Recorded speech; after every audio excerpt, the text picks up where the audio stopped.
Welcome to the 35th edition of Make Pro Wrestling Majestic again in a special episode because it's year-end awards. Yay! So I will be doing mine, which will be the best of year-end awards. And I'm Peanut Gallery. Yes, and Peanut Gallery will be doing his. Mine is going to be the worst of the year awards. But that's next week, though. Stay tuned for vintage memes. For next week, because this week we're talking about the best. Yay! Yay! Obviously, wrestling was pretty much opened up this year. It was would you say it was easier or harder? We loved, we lost. We had some great moments. We had some untenable moments. And we laughed. We cried. We cried laughing. We laughed, cried. We were so disappointed. We were disappointed. We were shocked. All right. And yeah, that's 2021. So let's start with some awards. What are we doing first? We're going to do the best heel. So obviously, I don't think I really have to say what consummates the best heel. Like true heel heat. Right. Like who did heel the best? MJF heel the best. It was obvious. Yeah.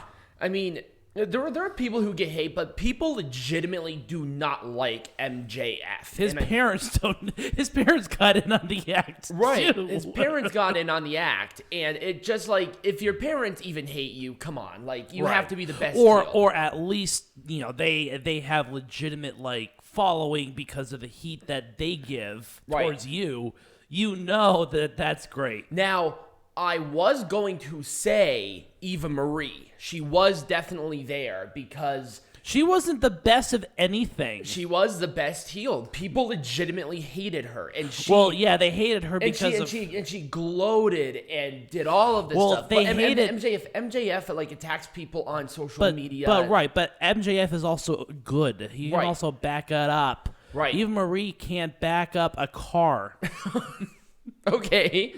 All right, let's go into the best babyface. This is a person that inspires, that truly is that the people's champion. Right. Is when I think of it. Like somebody that people can grasp onto, like your Dusty Rhodes. And to be honest with you, Trevor Murdoch fit that for me. I think him putting his career on the line, that moment after where the whole world was talking about it, and the fact that they took Trevor Murdoch and he had this character, his character work was just so spot on to where he is now looked at as a main eventer. I probably would have chosen someone like Christian Cage, but that's just me. Okay. Yeah, I did Trevor Murdoch for my choice on this one. Okay. I feel like Christian Cage is more so of like an anti-hero instead. Maybe. He's not like that, babyface white meat kind of guy. Like your everyday meat and potatoes. Right. That's Trevor Murdoch. That's literally Trevor Murdoch. People can look at Trevor Murdoch and say, I'm that person. What an inspiration for our time. Exactly. Now, the best gimmick. It's a gimmick that's not as well known, but it is getting really popular, and they haven't even done anything, and that's control your narrative. Oh, God, yes. I think if you want to talk about gimmick, you took EC3, Killer Cross, Titan, or Adam Scherr now, and they haven't even been within like a wrestling organization outside of Ring of Honor, and they haven't done anything as a collective, and people still talk about that. Yeah. And I think that really gave it to me as a part of the best gimmick. I was originally going to say Roman Reigns, but I think control your narrative, because they even haven't done anything, and they're being talked about, right. I think that kind of puts them over the top for me. Okay.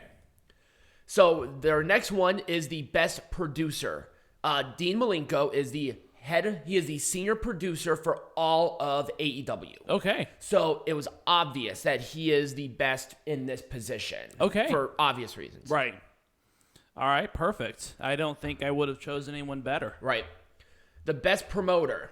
Come on. It has to be Tony Khan. The ironic thing is the worst promoter is the other Khan. Right. So what I really liked, so number one, I found this picture. I'm like, man, he looks like if Ben Shapiro and Tai Lopez had like a love child. And that's basically what Tony Khan looks like. That's pretty much what it is. It's kind of weird. Kind of like how Von Wagner is when the Great Khali and Edge have a love child. Right. It's just weird. But, with Tony Khan, it's structured. It's well-paced. I think with the whole Fox thing, I think he got a little carried away with it. It's like, that's an opinion piece. I don't think it's not supposed to be taken seriously. It's a showcase your writing talent. Right. So I feel like that one was a little bad. I didn't like that. The best or worst writers, I have to go with the writing styles of AEW in general. Oh, yeah. They definitely have the strongest writing staff. Now, it's been structured, I think, like 3 or 4 times differently throughout the history of the company. But I think they have a good balance of showcasing people but also giving them the energy and the fluidity to really put themselves into a good position. And either you make it or you break it. And I think that's kind of what needs to happen. You need to be thrown into the deep end. And I think that's what they do. Okay. The best wrestling maneuver. And people are like, oh, One-Winged Angel. I don't know. For me, it was Last of the Dragon, Shingo Takagi's finisher. I was gonna say, somewhere from New Japan. That was Nobody. I think there's only been one person that is kicked out of Way of the Dragon, and it looks cool. It's a cool finishing maneuver. High impact. Looks like it would hurt. Right, exactly. That sort of thing. And One-Winged Angel is one thing, but Omega's pinned people without the One-Winged Angel as well. And, And Kenny Omega was weak this year just because of all the injuries and stuff. He was strong at the beginning, but as the year went on, he got weaker and weaker. Shingo has been on the upswing. Right. Let's put it that way. Right. He really came into his own. He started as the never openweight champion, and now he is the current world heavyweight champion. Right. So best and worst announcer. I didn't do just the announcer. I did the announcing team. Okay. And I'm going with NWA's announcing team. Yeah, I think you talked about that not too long ago. Yep. Where you talked about how excellent their style is. Joe Galli, Kyle Durden, who is the announcer and the interviewer on the other side. Right. So that's him. Tim Storm and Velvet Sky. Everybody within this commentary team is instrumental to it. I think this is how you do a 3-person team right. I think the addition of Tim Storm was great. He gives it a very interesting insight into it. I mean, Velvet Sky is great too, and Joe Galli, he retweets our stuff all the time. But I think that they just need that credit because there's passion and there's energy there, and they really feed off of each other well. And when I think of a good announcing team, this is a good announcing team. It gets you involved, and they explain to you about the rivalry so you don't have to watch it every week, but they get you interested to see what happens next. Right, exactly. And that's what it's supposed to do. Yep. So I'm very happy with my choice. I agree with that. The best flyer for me, it has to be Hijo del Vikingo. Oh, God, yes. He is so fluid in his motion. He has saved himself and has, really come back. He's like, oh, I'm just going to do a 450 corkscrew blah-bitty-blah. Right. And I just think his whole style is this way. Right. And I just think he is the best representation for what Lucha Libre is, even into the American scene, because he's only 26. Yeah. He's really young. I agree. So that's kind of why I chose him. Now, there were 2 choices for the best brawler of the year, but I have to go with Eddie Kingston. Oh, God, yes. The other person was Jon Moxley. Yep. But I think Moxley's style, because he was kind of churning heel. Yeah. He started to slow down a little bit, where Eddie Kingston is just Eddie Kingston in the ring. Right. And that's why I chose him for being the best brawler of the year. I kind of, that's kind of the definition I have of brawler right there. The best technical wrestler. This one was hard for me. There were a lot of Ring of Honor guys that really stepped up, but I have to give it to Bryan Danielson for the best technical wrestler. Well, yeah, that's literally he literally is a technical wrestler. Right, but you have your what? Oh, I thought something was burning. You have, your Jonathan Greshams and your... Do you smell that? I do. Might be the light. Maybe. Anyway, it's just more of that unbridled... Right. It's really hard to explain. Every match that he has been in with AEW just crushes every single time. Right. And he's aggressive, especially now that he's a heel. And I think that's just good technical wrestling. And he's also very cocky. He knows what he's doing in there. Right. So that was just good. And this guy, most charismatic, Seth Rollins. Oh God, yes. The suits to his mannerisms to how he carries himself, he feels and acts and looks like that charismatic, just megastar. He's just great. I love Seth Rollins. I think this was the right spot for him. The most improved.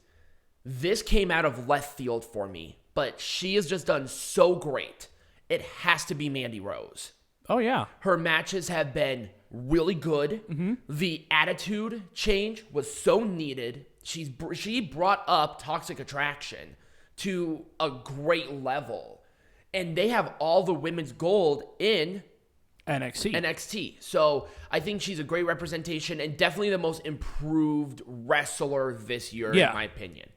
The best major draw, it was between Roman Reigns, Brock Lesnar, and the winner. It has to be CM Punk. Oh, yeah. The ratings do not lie, I think, when CM Punk is on camera, what people say about him. Right. When people get into a rivalry with him, it's instant credibility. If Lesnar would do the same thing, it would be Lesnar. But I think with Punk working with like your Darby Allins, MJFs, and Daniel Garcias, you see that elevation there. And people want to see CM Punk. Right. And I think, like I said, the numbers just don't lie. Best weekly TV show. It has to be Dynamite. Yep. Just some of the best moments, the best matches, the best everything pretty much happened on Dynamite. Yeah. And for me, that's just kind of what it epitomizes to be a really good weekly television show. Mm-hmm. The best interviewer and on interview. So this is not promo cutting.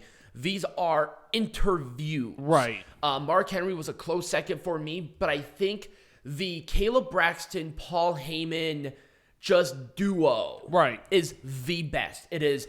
They're very comfortable with each other. I like the chemistry that they really bring together, and it's something that I always enjoy, and it's something that I go out of my way to watch. It's just something that I really enjoy, and I think the numbers on like YouTube and everywhere else and people's memes and everything really kind of put that into perspective as well. Right.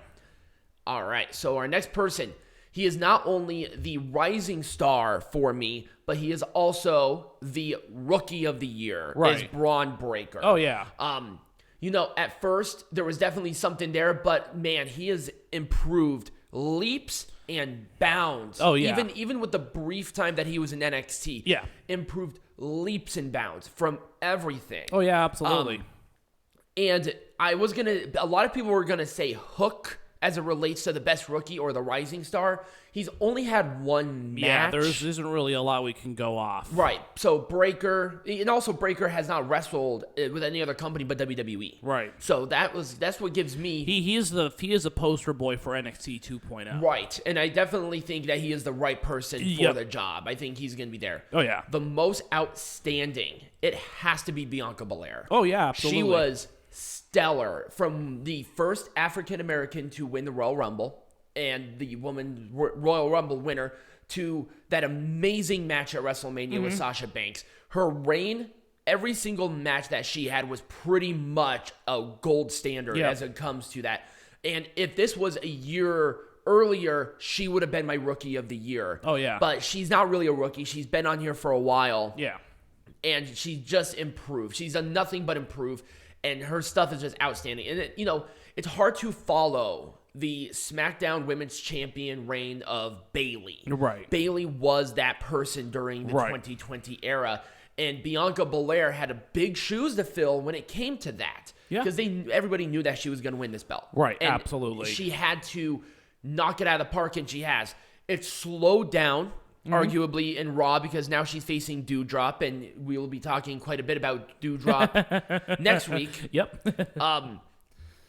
But I just think outstanding. Yeah. Every single Bianca Belair match has just been good to absolutely stellar. Right. Even her matches with Doudrop on Raw were really good. Yeah. They were super good matches. Yeah. So I'm very happy with that. This is the best major event. This is the best pay-per-view, and that is All Out. Yep. From the surprises for Adam Cole and Bryan Danielson to the main event to every single match in between. The steel cage match between the Lucha Brothers and the Young Bucks for the titles were here. And I think Britt Baker won the title at this pay-per-view, if I'm not mistaken. She wrestled at it for the women's belt. But everything about this show was great. You had the Miro Eddie Kingston match. You had the MJF and Darby Allin face off at Full Gear. Yeah. I think it was CM Punk and Darby Allin was at this one. Like, you just can't beat any of these. Right. But also we had, there were some stinkers, but I think the stinkers do not... they don't detract from... what this show did. Right. And I think that's why I chose it, because it was just really good. All right, we're getting close here, because now we're starting to get to the best tag team of the year.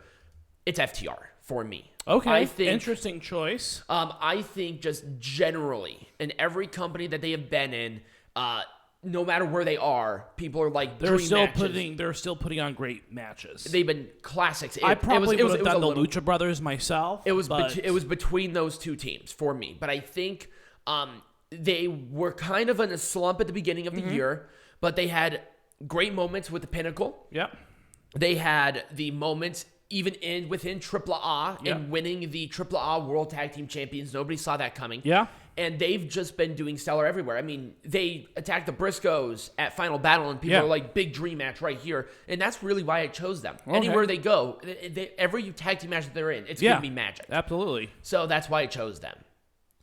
The best moment, it cannot be anything other than CM Punk's AEW debut. Yeah, absolutely. It was so hotly anticipated. And man, what a moment that was. 2 million views for it. The first time that he's been in a professional wrestling ring for 7 years. Yeah. Like, people wanted this. In Chicago, people lost their minds. It's a moment that will live within 2021. And that's what really epitomizes 2021. Right. Is CM Punk's debut. Best promotional tactic. I think Roman Reigns, just in general, was the best. Yeah. From the new theme song to the matches that he had to his character work, it's been nothing but just amazing stuff all the way through. Okay. And that's why I chose him, because I just think the presentation and how they're promoting him being in movies, and I don't know how long he's going to be around. Right. And if this is going to be the last, maybe even full year of Roman Reigns on television, it was just a great year for him. It was. This was a Roman Reigns we should have had. You know what? I'll be honest with you.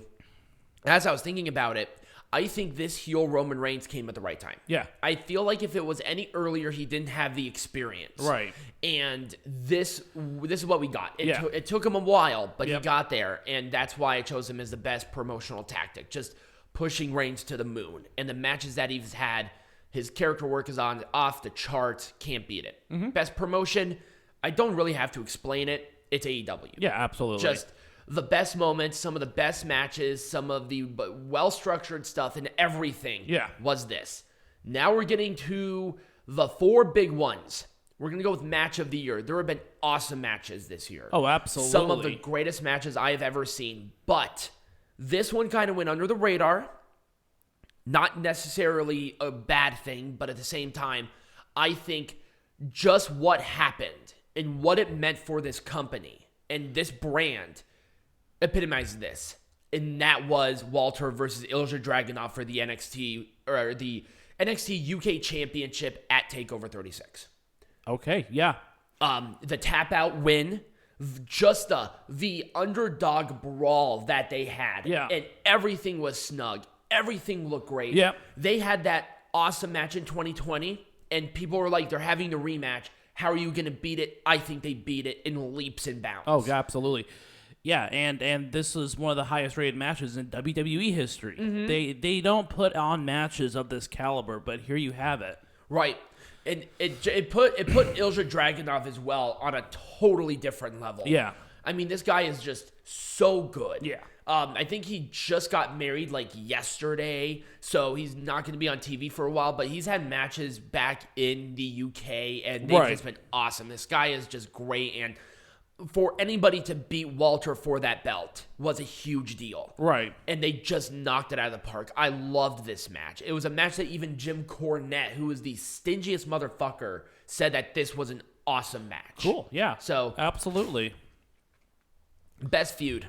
Now, when you think of the best feud, it has to be something that drags Yeah. and a well-paced where you can get immersed into the experience. Yeah.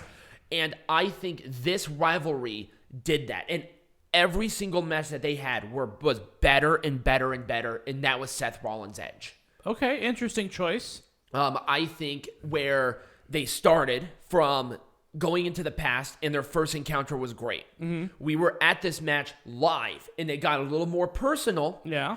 But they had just had a really, really good one-on-one. I wish there was a stipulation, but we were there, and definitely this one was this was the match that got the crowd back. Yeah. And we talked about that too.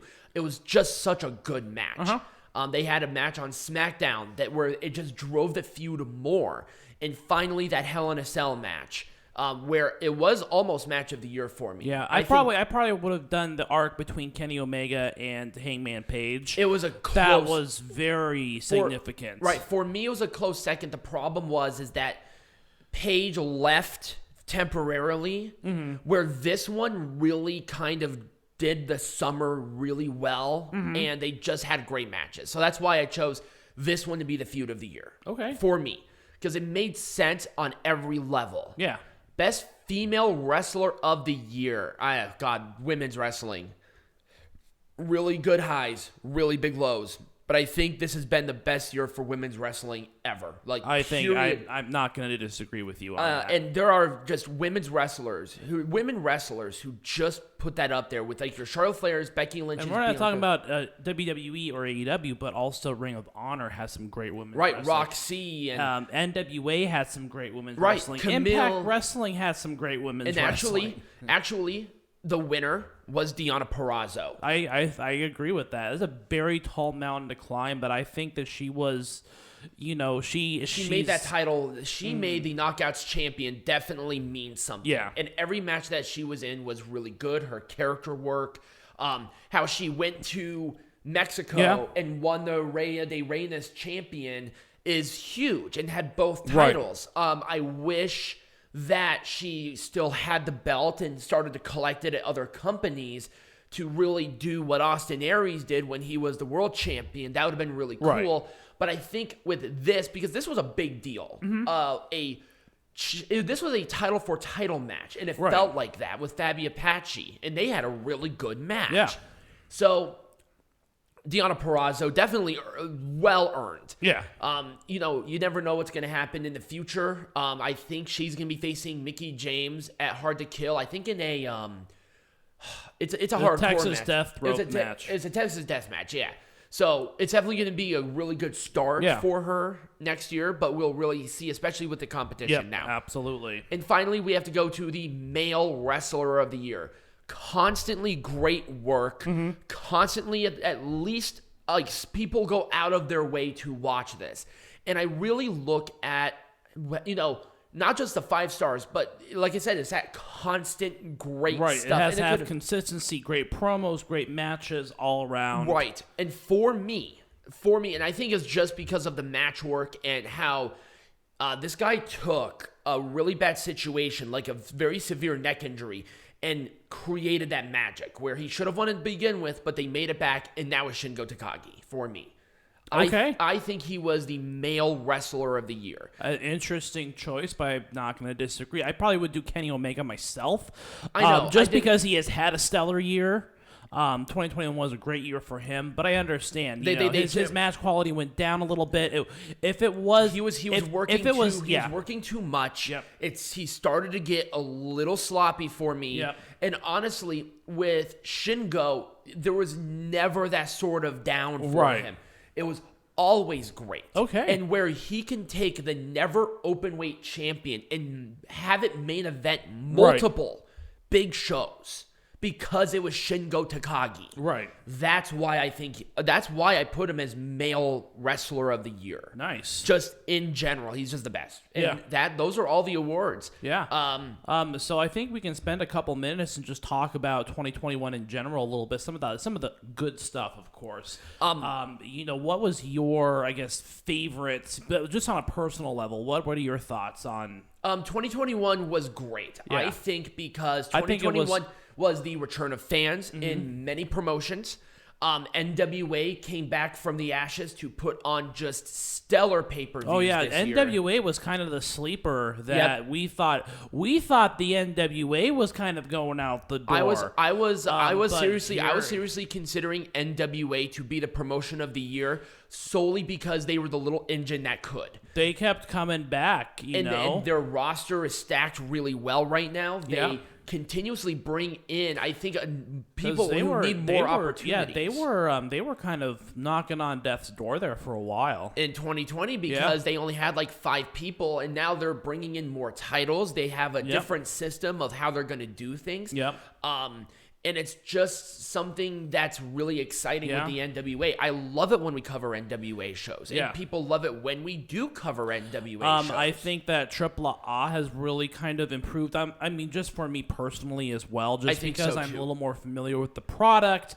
And then there's that Forbidden Door. I mean, the Forbidden Door started this year. Right. So it started in June. Think about all of the brands that have benefited from the open door. NJPW, having people going over to the United States and having that now. I think a lot of it is because of the restrictions imposed in Japan. So a lot of the people from the U.S. can't go over there. So that's why you have people like FinJuice, you have Bullet Club, you have all these people in Impact Wrestling. I think Impact Wrestling benefited greatly from the attention it got. And then with NJPW, they were kind of up and down as it relates to like the shows in general. And, with Strong being as big as now, it's kind of starting to come into its own. And I think Strong is great for me. And I think that's the best thing that New Japan did was introduce Strong and really start as an American promotion. Right. And they have featured a lot of wrestlers from Impact Wrestling, from AEW, from NJPW. And it gives the people who are probably going to be going to Japan when things start lifting an opportunity to at least showcase. Right. So TJP is signed with them. ACH is signed with them. They have Tom Lawler with the never openweight or the strong openweight champion. Excuse me. There was a lot of great things there, but now I'll be honest, I'm getting a little concerned because of the Omicron variant and what's happening there, but we'll really have to see what's going to be going on with that.